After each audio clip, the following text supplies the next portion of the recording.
Salut YouTube.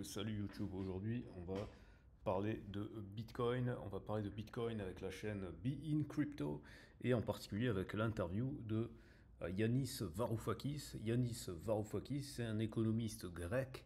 C'était le ministre des Finances grec l'année, je crois, qui a précédé la fameuse crise grecque. Donc ça fait plus de 10 ans maintenant, parce que je crois que c'était en 2013. Et en particulier, par rapport aux gens qui connaissent un petit peu la politique européenne et la politique française, son premier ministre c'était Alexis Tsipras, qui, on pourrait dire, était l'équivalent de Mélenchon.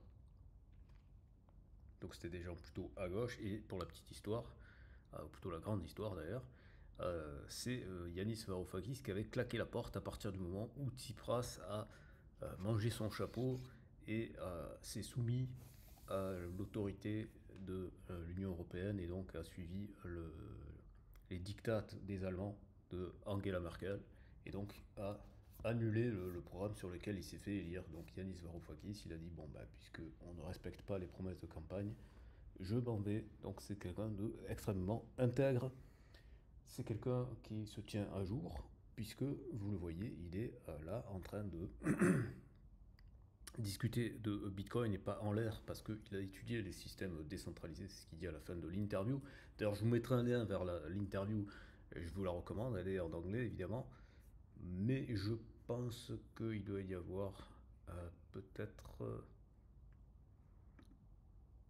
voilà, vous pouvez le mettre en audio, en français, en espagnol, en allemand, en hindi, en indonésien, en italien, en japonais, malayalam, je sais même pas ce que c'est, en néerlandais, en polonais, en portugais, en ukrainien, bref, je pense que vous trouverez votre bonheur.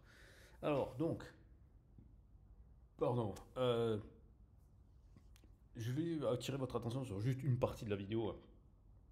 La vidéo est assez longue, elle fait 38 minutes.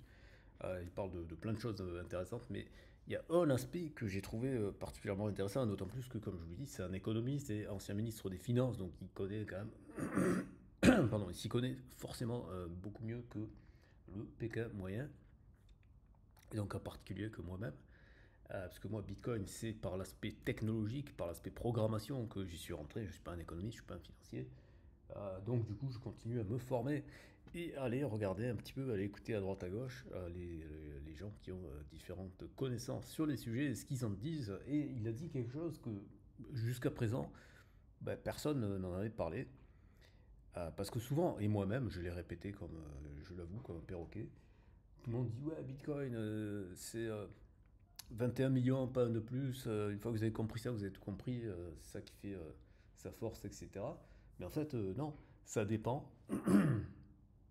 Ça dépend quelle est l'utilité souhaitée. Et c'est le premier qui pose qui remet en question cette espèce de mantra, parce qu'il faut faire attention à Bitcoin. Il y a des gens, ils en ont fait presque une religion. Il faut se calmer, les gars. C'est pas un dogme, hein, c'est un outil.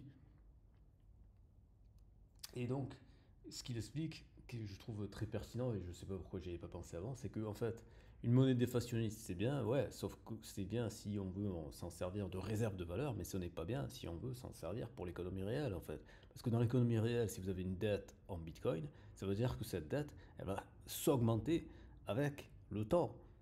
D'accord. Donc ça veut dire que vous allez avoir toujours plus à rembourser. Donc ça, c'est pas pratique dans les échanges monétaires classiques de l'économie de tous les jours.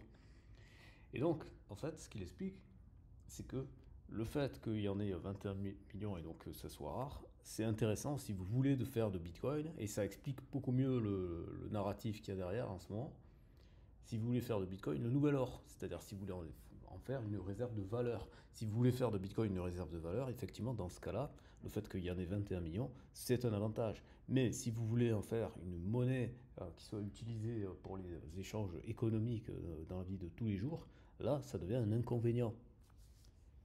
Donc vous voyez, c'est tout de suite une perspective différente en fait. Voilà, donc je trouvais cette réflexion frontale et simple finalement très intéressante parce que nulle part elle est évoquée. Tout le monde dit ouais 21 millions, 21 millions, 21 millions. Il y a même des gens qui vendent des t-shirts comme ça, etc. Alors que en fait, ouais, c'est un avantage si on veut en faire un or numérique et non pas une monnaie numérique. Voilà. Donc dites-moi ce que vous en pensez dans les commentaires, si vous avez déjà eu ce genre de réflexion et ainsi de suite. Et si vous connaissiez cette chaîne Be Crypto, il y a un blog également. Et voilà, et partagez la vidéo, abonnez-vous, mettez un like et comme d'habitude, à très bientôt pour une prochaine vidéo.